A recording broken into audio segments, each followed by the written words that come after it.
안녕하세요. 재테크는 여호수아처럼 데나리온 김강주입니다. 반갑습니다. 데나리온 김미수입니다. 와. 자, 요즘 투자 상품이란 것 가지고 있는 분들 다 편안하지 않죠. 이때 투자 상품이라고 하는 것은 적립식 투자도 있을 것이고 채권도 있을 것이고 주식도 있을 것이고 하다못해 네. 매력 연금, 매력 맞습니다. 보험, 자, 이런 것들도 있을 거예요. 자, 이런 분들이 다 마음이 불편하다라고 하는 것은 요즘 주식도 그렇고 채권도 그렇고 다 힘들어. 별로 좋지 않아, 그죠? 어렵습니다. 마음 지키기 어렵습니다. 어렵습니다. 자, 그래서 조금 답답하다 이러신 분들 많은데 오늘 드릴 말씀은 이거예요. 우리가 살다가 예컨대 산을 갔는데 길을 잃었어. 길이 안 보여. 이럴 때는 산에서 길을 잃었을 때는 우선 정상에 가봐라. 맞습니다. 높은 곳에 가면 길이 보인다. 네. 이런 것처럼 길이 안 보일 때는 일단 길 밖으로 한번 나와서 보는 게 좋다. 그럼 전체로 보는데 맞아요. 우리가 예. 드론을 띄울 수는 없고요. 맞습니다. 그래서 네. 예컨대 주식, 채권 이런 시장에서도 내가 가지고 있는 그 상품의 수익률만 지금 계속 들여다보고 있으면 네. 이게 마음도 편안하지 않고 네. 오히려 계속 마음의 갈등만 더 많아요. 그죠? 그러니까 우리가 예를 들어서 저희가 이 뭐 TLT나 채권 좋다고 채권. 올해 봄에 이야기했고 그때 네. 분명히 이야기할 때 한 4년 정도 보면 좋다 이야기했는데 이제 불과 6개월 됐는데 예. 지금 만약에 뭐 수익이 떨어지면 마음이 안 좋은 거예요. 맞아요. 4년 뒤를 우리가 엑시트 하기로 했는데 예. 불과 이제 한 3, 4개월 지났는데 당장 뭐가 안 보이고 맞아요. 또 마이너스예요. 그러면 엄청 마음이 힘들걸요. 자, 근데 우리가 올 초에 상황을 한번 다시 네. 되돌려 보면, 자, 그때는 미국의 기준금리가 이제 더 이상 오르지 않을 거야. 네. 그 다음에 심지어 떨어뜨릴 수도 있어. 경기 침체를 예방하기 맞습니다. 위해서. 네. 자, 그런 이야기도 있고. 그래서 국채 가격이 지난해에 많이 떨어졌다가 오히려 네. 다시 올랐어요. 그죠? 다시 올 올랐죠. 초에는. 네네네. 그러면서 우리가 이제 그런 이야기를 했는데, 그런데 결과적으로 한 6개월 지나 보니까 또 떨어졌죠. 또 떨어졌어. 네네네. 자, 그랬을 때 상당히 이제 당황할 수 있는 거죠. 아니, 그럼 앞으로 또 계속 떨어질 것인가? 이제 이때 길이 안 보일 때는 길 밖에서 길을 찾아라 하면 이제 길 밖으로 나와서 큰 그림을 먼저 한번 보자라는 맞습니다. 거죠. 네. 큰 그림을 보면 뭐 자료 화면에 나가겠지만 주식의 큰 그림이 있고 주식의 큰 그림은 어때요? 우상향이죠. 그죠? 뒤에서 보면 여기서 보면 이렇게 떨어지지만 뒤에서 보면 요때가 저점인데 요때 사도 괜찮은데 항상 저점이었어요. 주식도 큰 그림은 계속 네. 우리가 우상향이라고 네, 하잖아요. 이렇게 하면 올라가는 맞아요. 거예요. 자본주의는 하나님의 선물이니까 네, 계속 올라갑니다. 때로 우리가 교만할 때는 또 확, 꺾이죠. 그죠? 확 또 고통을 주죠. 네.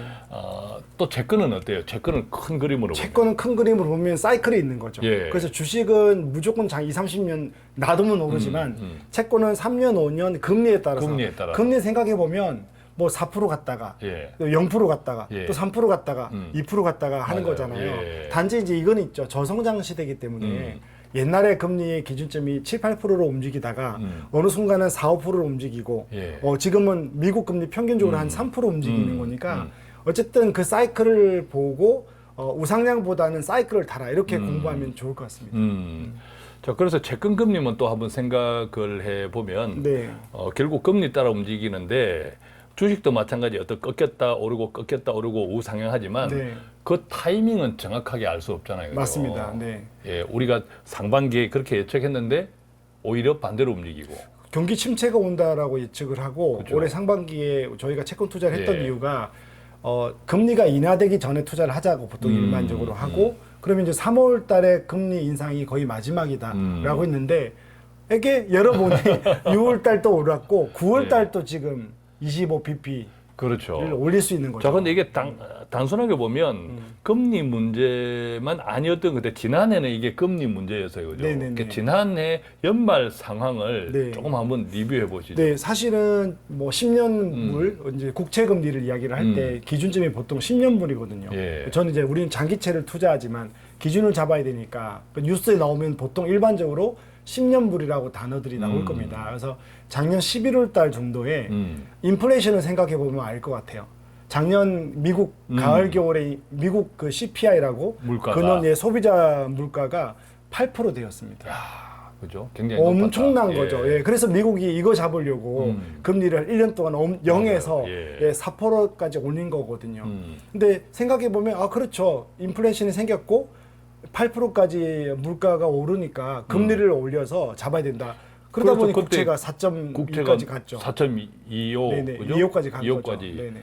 근데 지금은 어때요? 지금 상황을 또 물가하고 조금 7월 비교해 보면 달 그 CPI가 3% 되니까요. 팍 떨어졌네. 네, 반 이상 떨어졌는데 그러면 당연히 생각해 보면 인플레이션 때문에 금리를 올렸고 인플레이션을 잡기 위해서 금리를 올리는데 인플레이션이 지금 3%까지 떨어졌으면 예. 잡은 거거든요. 그럼 이제 금리가 떨어져야 되는 거죠. 그렇죠. 반토막 나야지. 네.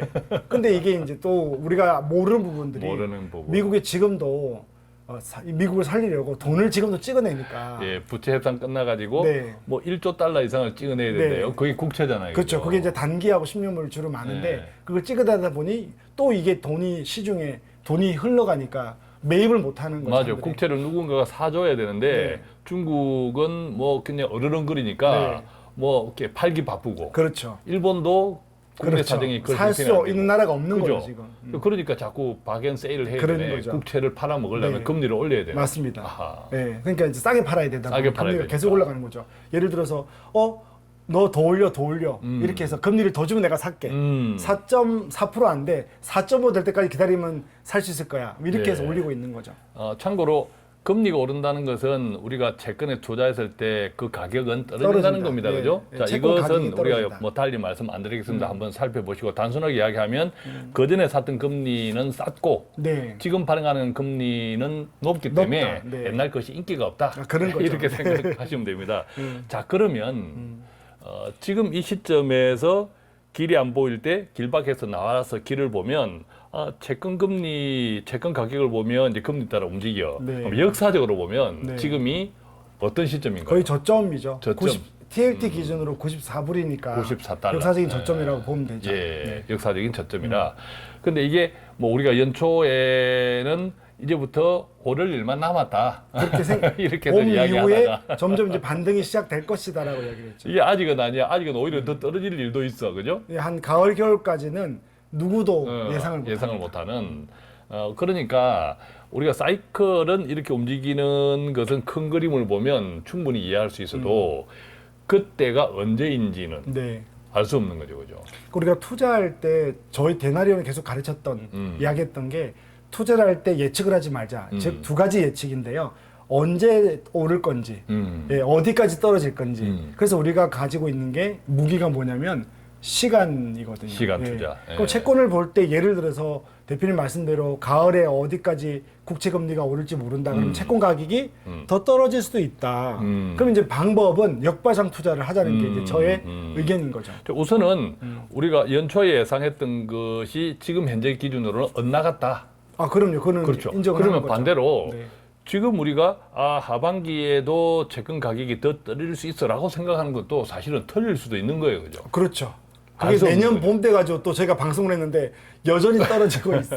자, 라고 그렇기 할 수 있죠. 때문에 네. 어떤 큰 사이클을 보면서도 그 속에서 어떤 타이밍을 찾기는 참 쉽지 않아요. 그래서 네. 대부분 사람들이 그때 내가 투자했을 걸 맞습니다. 하고 네. 과거를 돌이켜서 후회를 하는 경우가 많잖아요. 네네네. 그래서 타이밍을 찾는 것, 타이밍 투자는 굉장히 오히려 나쁘다 이렇게 네. 생각할 때 그럼 지금 이 시점에서 어떤 제안을 우리가 하고 싶은가 그게 우리 센터장님이 한번 말씀드릴 거예요. 네, 예측은 안 되면 대응을 하자는데 좋은 대응 방법은 적립식으로 들어가는 거죠. 그렇군요. 그러면 네. 우리가 전 세계 금융시장, 특히 채권 시장도 마찬가지지만 금리도 마찬가지지만 미국에서 출발하잖아요. 네. 그러니까 미국에서 출발하면 대표적인 미국 국채를 기준으로 한번 생각하면 네. 구체적으로 어떻게 좀 생각해 볼 수 있을까요? 일단은 미국이 이제 금리가 지금 뭐 5.5, 5.75까지 오른 미국 금리를 볼 때 그리고 이렇게 물어보면 되죠. 이렇게 전문가들에게 예를 들어서 미국 금리가 지금 5.5, 5.7까지 가는데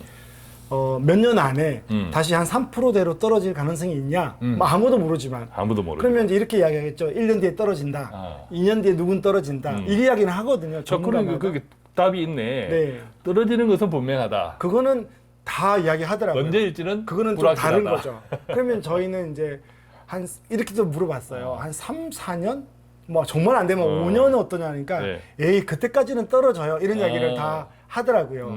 우리가 단기는 모르는데 그러면 저는 한 3, 4년 정도면 다 떨어진다고 하니까 예, 일단은 뭐 그 정도 보고 그리고 미국 금리가 지금 상업용 부동산도 그렇고 그렇죠. 예. 생각해 보십시오. 미국 금리가 5%면 모기지 이런 거는 7%, 8%인데 다 망해. 큰일 나. 이렇게 해서 3년, 4년 갈 수가 없습니다. 그렇죠. 예, 예. 4월 달에 은행 그 사태 있었지 않습니까? 예. SVB인가? 예, SVB. 예. 그 부도난 것도 국채금리 때문에 예. 그런 거거든요. 그래서 아마 미국 금리가 지금은 여러 가지 이유로 금리가 올랐지만 이걸 2, 3년, 3, 4년 이상 못 가죠. 못 갑니다. 그거는 예. 좀 확실합니다. 당장 우리나라도 난리가 나요. 우리나라가 더 문제입니다. 예, 가계 대출, PF 대출, 맞습니다. 뭐 이 금리로 뭐 한 1, 2년 내년까지 만약 간다 해도 네. 그냥 경제가 어렵습니다. 아작 날 것 같아요. 네. 미국도 마찬가지고. 그렇게 보면 미국이라는 나라가 부도는 나지 않을 거다. 예, 이거는 좀 예측을 가능하거든요. 미국이 부도 나면 우리가 가진 모든 아무것도 할 게 자산은 없어요. 할 게 없습니다. 아무것도 안 할게요. 네. 그거는 정말 비현실적인 그렇죠. 발상이에요. 네. 그죠? 가끔 미국이 망한다 뭐 이런 이야기에 가끔 유튜브가 있는데 이거 정말 대책 없는 이야기예요. 네. 미국이 망하면 자본주의가 전 세계 망한다는 건데 그래서 달러 다 팔아라. 그렇죠. 그러더라고요. 이것은 예. 불가능한 이야기. 예, 그래서는 우리가 다른 대안이 있냐 전혀 없는 그죠? 네, 예, 네, 그런 네. 상황이죠. 자, 그럼 이 시점에서 구체적인 투자에 대한 어떤 행동을 제안해 주고 싶나요? 뭐 투자의 모든 책임은 본인에게 있지만 어쨌든 공부하려고 이렇게 보는 거니까 TLT가 미국 국채 ETF 채권이거든요. 늘 이야기했던. 저는 여기가 제일 좋은 것 같고 예. 여기에 한 주에 94불 정도 하니까 예. 한 30만 원 정도 여유가 있으면 한 3년, 5년 보고 여기다가 적립식으로 꾸준하게 적립식으로. 매달. 근데 이것도 물어봐요. 어떤 분은 문자가 와서 매달 며칠에 들어가면 좋냐. 그런 거 없습니다. 그냥 예. 저는 급여 받는 날. 받는 날. 급여가 5일이건 10일이건 돈 생기는 날. 돈 생기는 날 한 30만 원, 50만 원, 한 예. 뭐 3주, 5주를 사서 한 3년, 4년 놔두면 괜찮을 거라고 생각을 야, 합니다. 지금 채권 투자를 적립식으로 하기에 참 좋은 때다. 네. 이게 이런 기회가 별로 없어요, 없습니다. 그죠? 네, 없습니다. 예, 이런 네, 때가 네. 그만큼 역사적으로 채권 가격이 저점이다라는 네. 거죠. 근데 이제 한편 생각하면 아까 우리가 주식도 네. 주식도 역사적으로 보면 오르락 내리락 하지만 역사적으로 보면 우상향한다. 맞습니다. 물가가 오르고 급여가 오르는 것처럼 이게 이제 우상향한다라는 것도 같이 섞어서 생각하면 그럼요. 그러니까 저는 이제 우리가 늘 자산 배분, 그 에셋 올로케이션을 할 때 100을 기준으로 투자 자산의 100입니다. 적금도 있을 건데 그 100에 저는 일반적으로 주식의 60%, 채권의 40%를 이야기하는 거고요.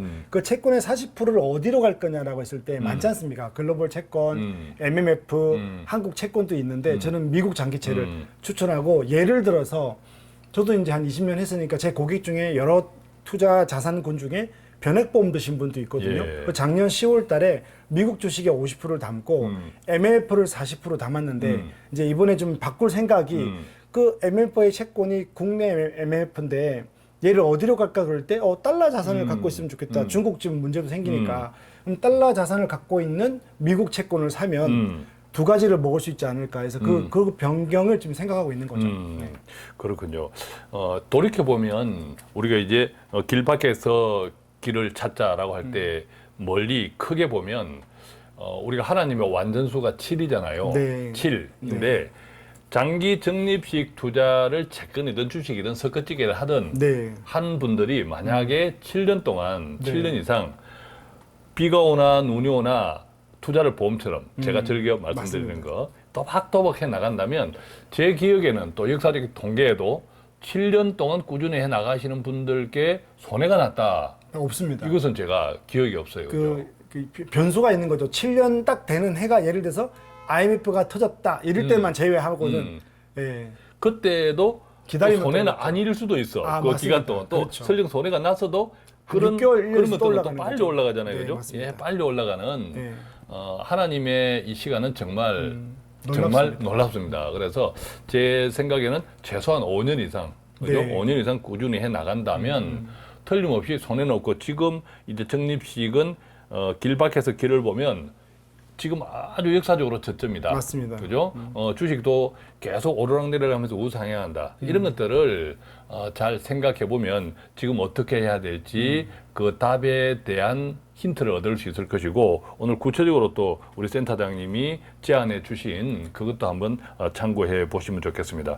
자, 요즘같이 답답한 때 오히려 기회가 되는 또 우리의 재정을 오히려 조금 늘릴 수 넉넉하게 불리는 그런 기회가 되는 오늘 내용이면 좋겠다 그런 생각을 가지면서 저희는 여기서 마치겠습니다. 고맙습니다. 감사합니다.